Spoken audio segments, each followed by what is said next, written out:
அனைவருக்கும் பிரபஞ்ச வணக்கம். நம்ம தொடர்ந்து பிரபஞ்சத்தோட இணக்கமாதல் தொடர்பான வீடியோ பதிவுகளை பார்த்துட்டு வரோம். இன்னைக்கு நம்ம பார்க்க போகிறது கடலில் குளிக்கிறது தொடர்பாக. இப்போது இயற்கையோட இணக்கமான பிரபஞ்சம் நம்மளை தொடர்பு கொள்ளும் அப்படின்னு சொல்லியிருந்தோம் இல்லையா? ஸோ அதே மாதிரி கடலில் நீங்கள் குளிக்கிறதால நிச்சயம் பிரபஞ்சம் உங்களை தொடர்பு கொள்வாங்க, உங்களோட இணக்கமாவாங்க. ஸோ ஏன் அப்படின்னா, உங்ககிட்ட இருக்க எதிர்மறை ஆற்றல் எல்லாமே அந்த கடல் நீரில் நீங்கள் குளிக்கும் பொழுது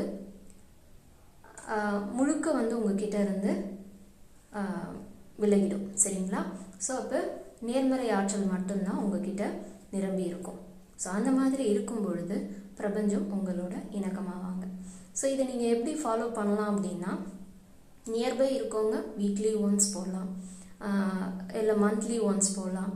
கொஞ்சம் லாங் டிஸ்டன்ஸில் இருக்கவங்க monthly once, 6 months once, 3 months once, 6 months once, 1 year once, அந்த மாதிரி. பட் ஆனால் கடலுக்கு போகிறது அப்படின்றத முடிஞ்ச வரைக்கும் ட்ரை பண்ணுங்க. அந்த காத்தாவது, அந்த உப்பு நீர் காத்தாவது நம்ம மேலே படணும். அந்த காற்றை உடல் முழுக்க பரவும் பொழுது நம்ம உடம்புல இருக்க எதிர்மறை ஆற்றல், நம்மளுக்குள்ள இருக்க எதிர்மறை ஆற்றல் நிச்சயம் அழிக்கப்படும், விலகி செல்லும்.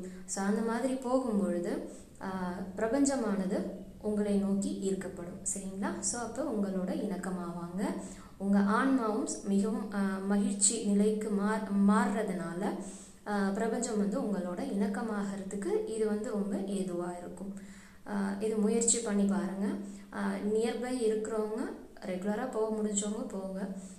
மற்றவங்க நான் சொன்ன அந்த பிளான் படி நீங்கள் கடல் நீரில் குளிக்கிறது, முழுகிறது அப்படின்றது அது பண்ணிக்கோங்க. நெக்ஸ்ட் அந்த கடல் நீர் கொண்டு வீட்டிலலாம் கூட நீங்கள் தெளிக்கலாம். அதே மாதிரி அதை ஒரு பாட்டிலில் கொண்டு வச்சுக்கிட்டு வீடு நீங்கள் தொடச்சி விடும்போது, கழுவி விடும்போது அந்த நீரில் கொஞ்சம் நீரை, இந்த கடல் நீரை கலந்துக்கிட்டு நீங்கள் வீட்டை தொடச்சி விடலாம், கழுவி விடலாம், நீரை தெளித்து விடலாம். ஸோ இந்த மாதிரிலாம் செய்யும் பொழுது உங்கள் வீட்டில் இருக்க எதிர்மறை ஆற்றல்களுமே நிச்சயம் வெளியேற்றப்படும். சரிங்களா? ஸோ இந்த வாய்ப்பு கிடைக்கிறவங்க பயன்படுத்திக்கோங்க. கிடைக்காதவங்க அந்த வாய்ப்பை, அதற்கான சூழலை ஏற்படுத்திக்க முயற்சி செய்யுங்க. நன்றி, வணக்கம்.